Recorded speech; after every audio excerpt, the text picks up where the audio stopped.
Welcome to Crossing the Line, the podcast of the National Center to Stop Educator Sexual Abuse, Misconduct, and Exploitation. I'm your host, Joelle Castex. Today, we're speaking with someone who's been working on this issue longer than almost anyone else in the United States, Terri Miller, president of the board of directors of NC Sesame. Terri is one of the founders of what is now the National Center. For many years, she has worked with survivors, families, educators, school leaders, and lawmakers to expose systemic failures in school systems and push for stronger safeguards to protect students. Her work has influenced legislation, strict-level policy, and national awareness about the seriousness and preventability of educator sexual misconduct. Terri has guided this organization through transitions, challenges, and growth, and she brings deep history, clear purpose, and an unshakable commitment to the founding mission that every child deserves safety at school and that no family should ever feel alone when the system fails them. Terri, thank you so much for joining me today. Thank you, Joelle. It is my pleasure to be here. So, Terri, you've been with NC Sesame longer than anyone else. How did you first become involved in this work, and what called you to stay committed all these years? Wow, Joelle. Well, what started it all is moving to a very small town, 60 miles west of Las Vegas, Rump, Nevada. It sits between Death Valley and Las Vegas. In 1982, it held a population of 4,000. And what took us there is my ex-husband was working for the Nevada test site, nuclear test site. And we moved there because it shortened his commute by 2 hours a day. So that's what took us to Pahrump. I thought that was the reason we moved there, to get him closer to the main gate of the site. Turns out that there was a real purpose for me in that little town. I had just had my third child, and back in the 80s, mothers joined the aerobics classes to get our figures back after having babies. And so I joined the local aerobics class and was in the class for several months. And in the spring of 1983, instructor of the class asked me to take the class over, told me she was leaving town because she had found her husband in bed with a high school student. Now, she too was a teacher at the high school. She was a math teacher. And my oldest child was 4 years old. I had an infant son and I had a 2-year-old toddler. But I was concerned enough knowing that I was going to raise my family in that small town and that one day they would be attending that high school. And I called the principal the next day and I told him what his employee told me. And he said, without a victim coming forward, there's nothing he could do. And I didn't know any better. I felt I did my part. I made a report, and it was up to the authorities to do with that information what I think they should have, to fire the teacher. And they didn't. The young girl started attending my aerobics class, and she was pregnant. And every time she attended, I was getting more and more information, scary information about this teacher and the things that he had been doing since 1974 when he was hired. So I kept listening. As I got involved in the community and learned and became a part of the community, every official that I encountered, I kept complaining and kept asking because I kept hearing more and more about what he had done and what he was currently doing. And so I just kept complaining to everyone who would listen, and every single authority figure, from the elected district attorney to the elected sheriff, to sheriff's deputies, to new principals that came in, to guidance counselors, to teachers that were currently teaching. I kept complaining and saying, what can you do about it? And every single one of them kept telling me, without a victim, there's nothing they could do. So fast forward to 1993, I was substituting for a secretary at the middle school. My oldest child was already into her sophomore year at the high school, and I was forbidding her to participate in any activities, take any classes that this teacher taught or supervised. So her education was being stifled because of the hostile environment that still existed because of him. And on this day, I was substituting for the secretary. I was asked to make a copy of a newsletter and put it in all of the teachers' boxes. And as I stood there by the Xerox machine, I read the letter myself, and it was all about Title IX. I thought I had struck gold as I read this letter, learning about my daughter's rights to an education free from harassment, conducive to learning. The person that wrote that letter was an attorney, Mary Jo McGrath, of McGrath Training Solutions. I went home and I called Mary Jo McGrath and I told her my situation. And she gave me a great education on Title IX and told me that if I file a formal complaint and cite, I believe it was paragraph 121, A or B of Title IX, that specifically states if you ask for an investigation, by law, they must investigate. And so I did exactly that and followed her instructions, filed a formal complaint, which did result in the teacher getting investigated. They hired a private attorney from northern Nevada in the Reno area, sent him down and sent him to me to talk to. And I gave him a list of names that I had written down on a baby shower or bridal shower napkin of potential victims, and that's where he started. After several weeks, he came back to me and said that he had spoken to 35 current or former students, and he said he couldn't get anyone to go on record that they had actually been raped, but he had a strong suspicion that some of them had, and his recommendations were still severe enough that he was making the recommendation to terminate the teacher. Feeling victorious and feeling like, this was finally going to end, I was wrong. The school board suspended him for 5 days without pay. He turned around with the help of the teachers' union, threatened to sue the district if they didn't remove it from his record and reimburse him his pay. And the next call I got from the superintendent was that they had settled with him. Oh, man. Now, during the course of this investigation, he had married that previous student that he had impregnated. They were married for a short period of time, but they divorced because of the misconduct that kept going on with other students. And he had another recent graduate living with him at the time. He up and married her in the course of the investigation to try to make that situation look better. So that was the second student wife from Pahrump Valley High School. After the district settled with him, he started running for school board. No. And that was the last straw for me. I was bound and determined to find the victims that everyone told me they needed to do something. And I was scared. I didn't really know how to go about it, but I had watched a program on Geraldo Rivera several years prior where there was a teacher in Anne Arundel County, Maryland,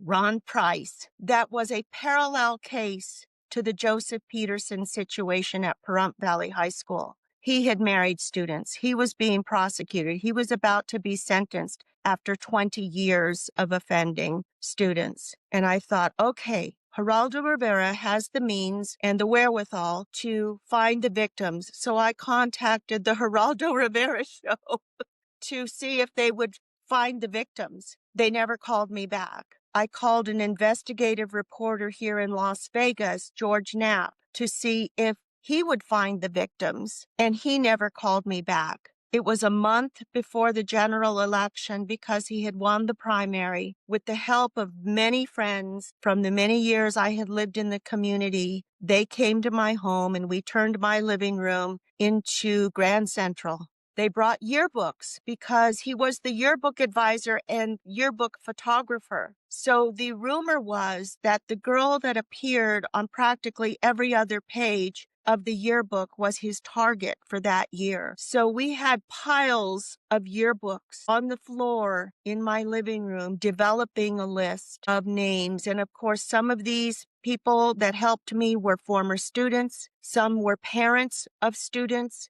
currently. Some were parents of former students, and they started developing a list for me, getting the phone numbers for me, and I started making calls. And I spoke to hundreds of victims in that month before the general election. And here's how I did it. I would call, I would say, hello, my name is Terri Miller. I'm the parent of a student in the high school. I'm concerned about a teacher and his behavior with students. My daughter's education is being stifled, and I'm trying to get the authorities to do something about him. I was told that you may have had an experience with this teacher, and would you be willing to share with me your experience? And some of them just, the floodgate opened for them, and they just poured their heart out and told me what had happened to them. Some of them had been raped at the age of 15 in the gym in the high school. Some of them had been molested at a swimming pool in Shoshone, California, where he had taken them 30 minutes away from Pahrump. Some of them had been raped in hotels when they were traveling to away games. He was coached all the girls' sports. A bus driver told me that he had caught him 3 times in the back of the bus with student athletes, and he had filed reports 3 times, formal reports. And instead of taking action against the teacher, the bus driver was fired. There was just so much enabling and complicity going on. And I was taking notes. And then after they would tell me their stories, I'd ask them, are you willing to speak to the authorities about this? And I started developing a list of yes, I will, or no, I won't. Consequently, during the course of that month, I found over 60 witnesses willing to Oh come my forward God. against him. It was really hard for my kids because it was a small community.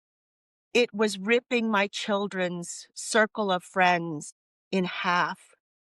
They were so upset with me because of that, because of the trauma that they were enduring because of what I was doing. And it was making family life very hard at home. I was receiving threats to their safety, even though we had moved 1 mile away from the high school so that I wouldn't have to be driving them back and forth all day, every day to practices and rehearsals and school, but their safety was being threatened.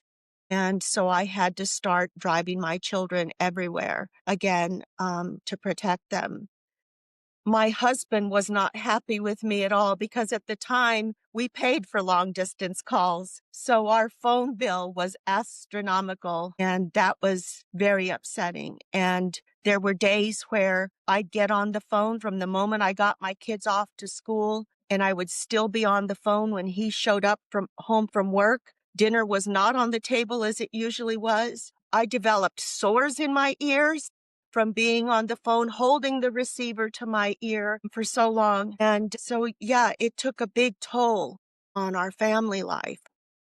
I took all of my information when I found the first 2 rape victims to the district attorney, a deputy district attorney who was a family friend who was also running against him for that school board seat. We were church friends. We were in the music ministry together at church. The aerobics class had stopped long years prior, so my girlfriends and I would take turns hosting our aerobics exercise sessions after we got our kids to school. And so just so happened that I was going to his wife's house for exercise that morning, and he was leaving for work. And I said, I have to talk to you. I've got some information to share. And we sat in the car as I showed him my notes. And he said, stop right there. He said, this is a conflict of interest because I'm running against him. You have to speak to the investigator at the district attorney's office. So we stopped our conversation, and my husband and I went to the district attorney's office after work that day. They started speaking to the list of those people that I had and came back to me and said, Terri, all of these girls are beyond the statute of limitations. We can't bring any charges against him with this list. I said, well, just tell me what you need. And they said, we need someone within the last 5 years. And so I went to my daughter and I said, "Look, I need your help." I said, "I know there must be rumors going around about somebody at school because that is the mode of operation that this guy uses." "No, Mom, no, just leave me alone. I don't want any part of this. Just leave me alone." And I said, "Look," I said, "this guy is a really, really bad guy, and I need for you to help me find the girl." And so I showed her my notes, and that's when she finally said, "Okay, okay. There is a girl that everybody's talking about." And turned out that her boyfriend attended our church. And so I called that mother and I asked her if she would help me get in touch with her. And she knew what I was doing. So she helped me make contact with her. I called her and gave her the same opening introduction to myself and what I was doing. And she goes, "Mr. Peterson? Yeah, I know him. He's a real creep." And I said, "Would you be willing to tell me about your experience?" And she goes, I just can't talk about this." And she hung up. And so I called her back and I said, "When you're ready, please call me back." And I gave her my number. And she did. And she shared with me what had happened to her. She had been shuffled back and forth between her mother and her grandparents in Pahrump her whole life. Her mother was a drug addict and she was living with her grandparents again. Her grandparents owned a business in the valley and she was afraid because she was afraid it would hurt their business. And I assured her that I would help her tell her grandparents so that they would understand everything I had learned and that their granddaughter was one of many and that she's the one that can make it stop finally and get him out and prosecuted. So I convinced her grandmother and her to come forward to the authorities. And together, the three of us went to the district attorney's office and spoke to the investigator.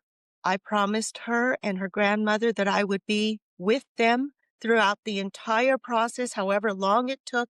I would be there for them. And she opened the floodgate. She opened that door for every single one of those victims to walk through and finally get justice for all of them. It took 2 years. He was elected to the school board in 1994, but 2 weeks later, he was arrested on 3 counts of sexual assault against her. And it took 2 years before he finally pled an Alfred plea to 1 count of sexual assault. And in 1996, he was sentenced to 5 years to life in prison. And he would be a registered sex offender supervised for the rest of his life. Justice finally came.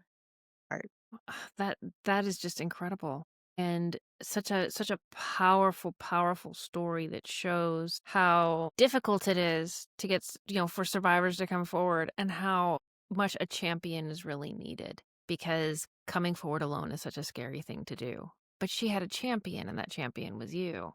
So how did that turn into Sesame? What was the next step there? Well, the next step happened when the Associated Press wrote about what I had done.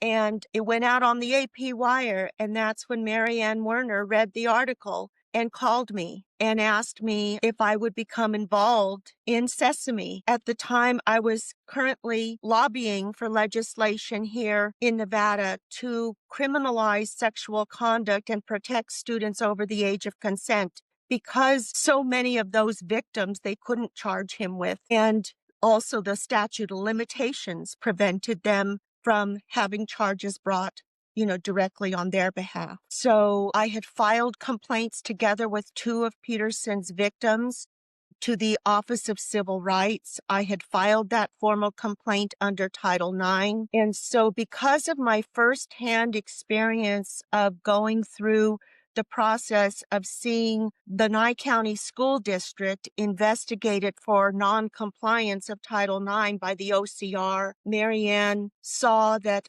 I could really be helpful to other survivors and parents to share what I had done to give them courage and encouragement and guidance on how I did it so that they could do the same thing in their states. And so that's initially how I got involved in advocating for other survivors and parents to help them get to my results a little faster because I knew what the obstacles were. Yeah. I had traversed the treacherous trek, and if I could help them make the journey a little easier, that was my purpose with Sesame. Marianne also took me to conferences with her to speak about what I had done and to champion the cause that there's other forms of justice that can be sought outside of the court systems, and that is going after teachers' licensure, getting Title IX compliance reviews done on schools, making formal complaints to Title IX to make sure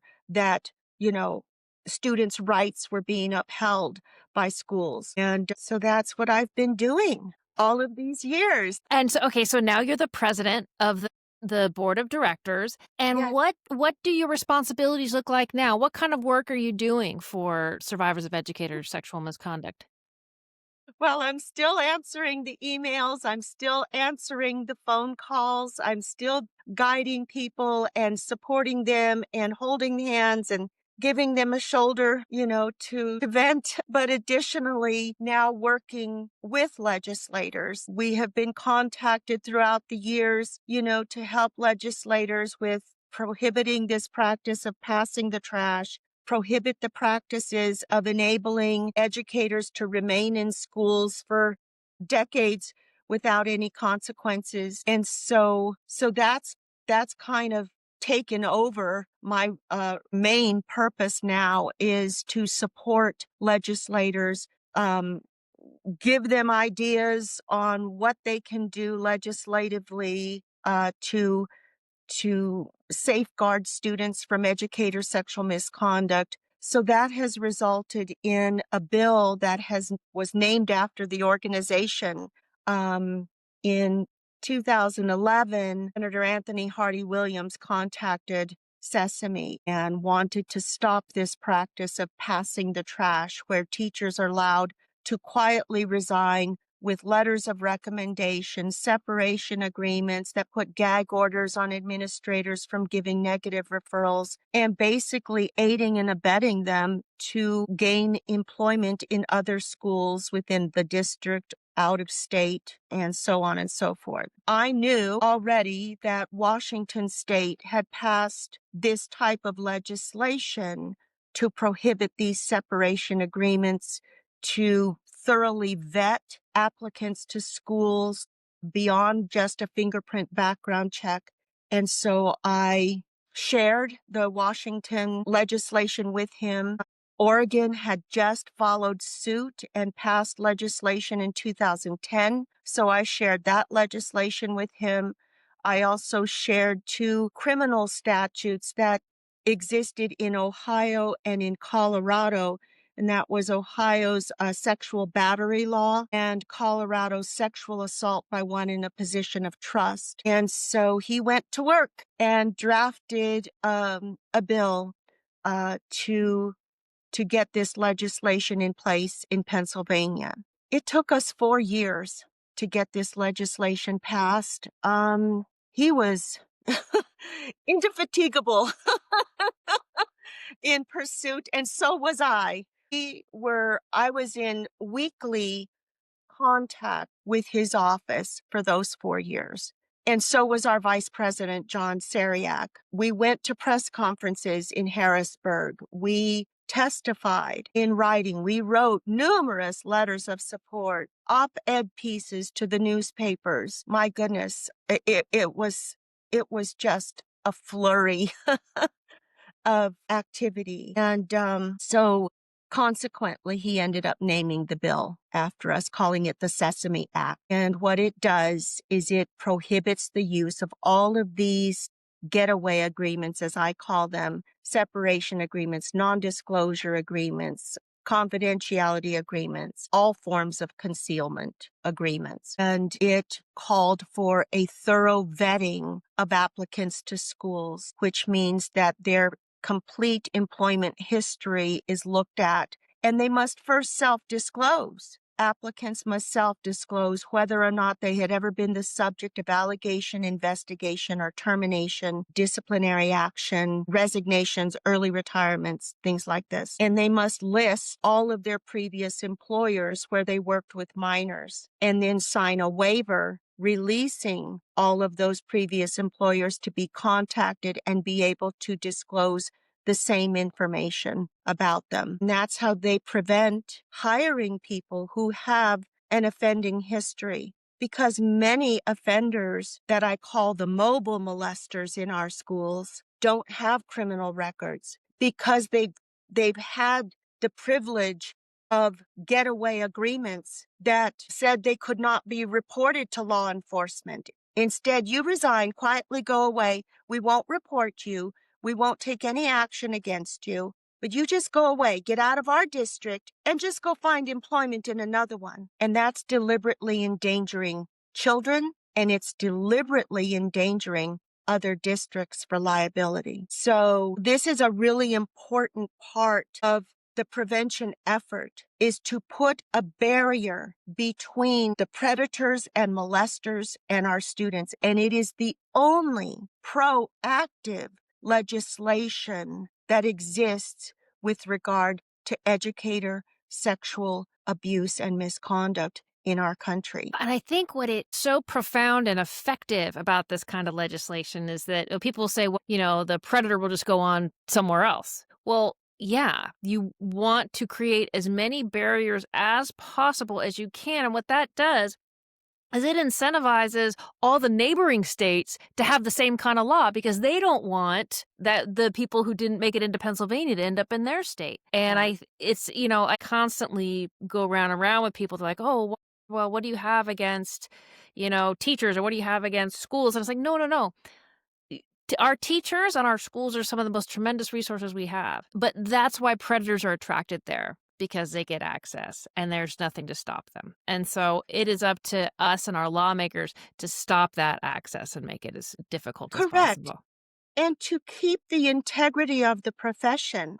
Founders, Mary Ann Werner and Dick Werner, were teachers. And we don't want, I'm a teacher, I'm a private teacher. Oh, yes. I'm a certified teacher myself. Yeah. I'm a teacher. I don't want the teaching profession to be sullied.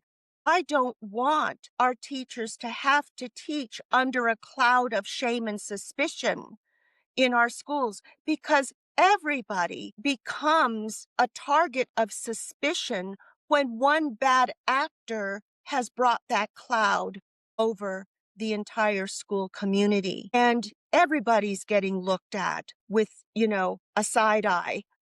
Yeah. Because we don't know if this exemplary person and charismatic person and teacher of the year and coach of the year, award-winning, state championship coach for 5 years in a row could do this, then who else is there that can do this? So they wear, the predators, the deviant teachers wear this mask of deception that looks like they are exemplary, that looks like they are devoted and caring and honest to everybody else. But the only ones who know the monster are the victims, because the monster is exposing himself in secret, or herself in secret, where no one else can see that but the victim who is suffering that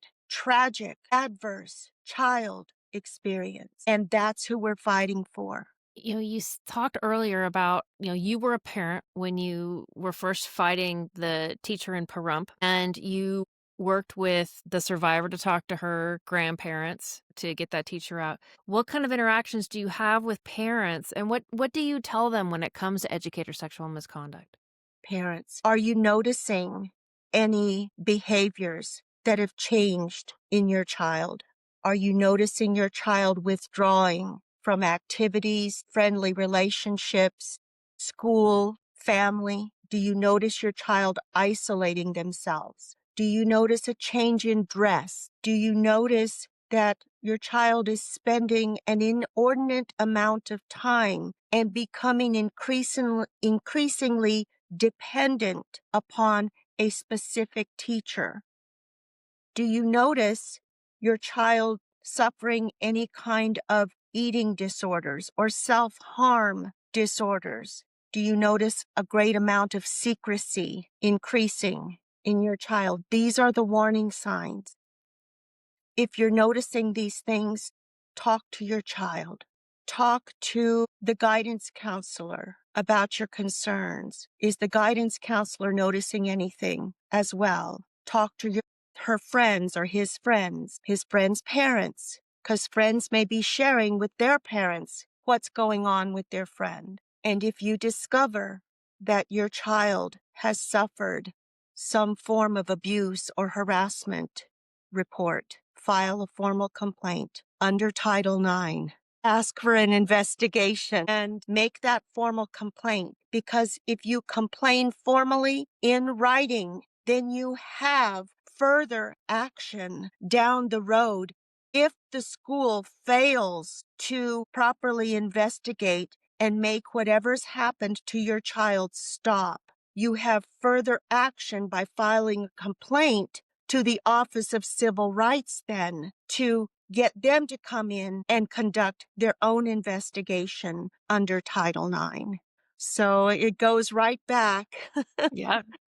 to my original purpose: call the police, because you can't trust that if you simply report to an administrator that they will make a mandated report on your child's behalf, because 95% of these cases are handled in-house and not reported to law enforcement. The teachers' union will swoop in and negotiate an agreement to help them get away rather than be reported and suffer the consequences of their bad acts. So reporting to law enforcement, is vitally important.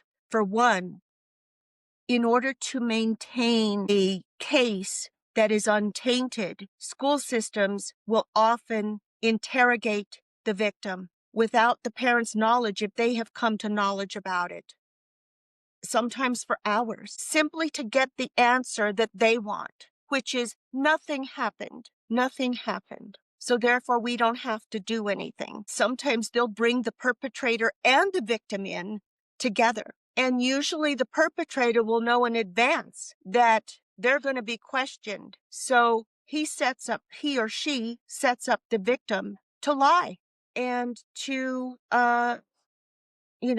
claim nothing's going on, to protect him, not to protect the child, but to protect him. And so these situations, they may have numerous people question the victim. So when it finally does get to law enforcement and sees the light of a courtroom, a defense attorney can have a field day and re-traumatize that victim to discredit them because they didn't tell the guidance counselor the same thing that they told the principal or the nurse or other teachers or their coach. So to keep the integrity of a case, it's vitally important for law enforcement to get it first, so their investigators can get the first statements from the victim and any other witnesses involved. What are some of your top priorities right now? What are you working on right now that you think is extraordinarily important for the movement and to keep kids safe in schools?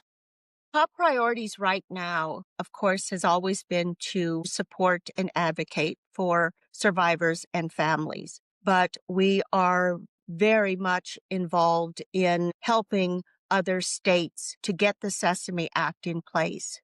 The Sesame Act has now been deemed by the U.S. Department of Education as model legislation for states to adopt to prohibit this practice of passing the trash and to make schools safer, to make sure no predators are getting in. So we are talking to about half a dozen state legislators now from those states to introduce them to the Sesame Act and Faith's Law as well. So that's been taking up a lot of our energy and time. So we're hopeful we're hopeful that the majority of states will enact this legislation because they are actually mandated to do so. John Sariak, our former vice president, and myself also supported Senator Pat Toomey and Senator Joe Manchin to help them get past the Protecting Students from Sexual and Violent Predators Act. That act was going to mandate states enact this type of legislation to prohibit the use of all of these agreements, to set up a national clearinghouse of offenders as a tool for administrators to use in their hiring practices, to mandate that every state is conducting uniform and comprehensive background checks. But even though that act passed unanimously in the House before it went to the Senate, Senator Toomey and Manchin could not even get a hearing in the Help Committee. They tried numerous times to get a full floor vote unsuccessfully. So what they ended up doing was try into the Every Student Succeeds Act, but the only portion that made it in was the prohibition of aiding and abetting sexual abuse in schools, which means that states are mandated to enact policy, legislation, or regulation that prohibits all forms of concealment. So all of those, the use of all of those agreements. And it's a prohibition of aiding and abetting sexual abuse in schools. That passed and was signed into law in 2015, but the majority of states have still not complied. So the Department of Education sent out a letter, the Department of Education sent out a letter in 2018 reminding state chiefs of education that they had a duty to fulfill the mandate. And still, 39 states at that time had not complied. So Senator Toomey called for a study on the states that had complied and the states that had not. And the Department of Education did a study starting in 2019, which Dr. Billy Joe Grant, one of our esteemed board of directors and experts, and myself sat on the 5-member advisory team to the study. We had a meeting, 6 hours, at the Department of Education where I just poured out everything I knew about the loopholes that existed on this issue. And I told them that the OCR is not conducting compliance reviews regularly in K through 12 school districts. I told them that mobile molesters exist because of this practice of passing the trash that is not stopped. I told them that predators in schools are given a pass rather than protecting students, as Title IX says they must do. And I shared with them the legislation from Pennsylvania. The study was done. The report was released in 22, and it identified the Sesame Act as the model for states to adopt in fulfillment of ESSA. So we are extremely proud of that fact because that kind of gave this little engine that could organization the power to make it up the mountain and try to get this legislation in every state. We're very, very glad about that because it has, it's quite an accomplishment. It is.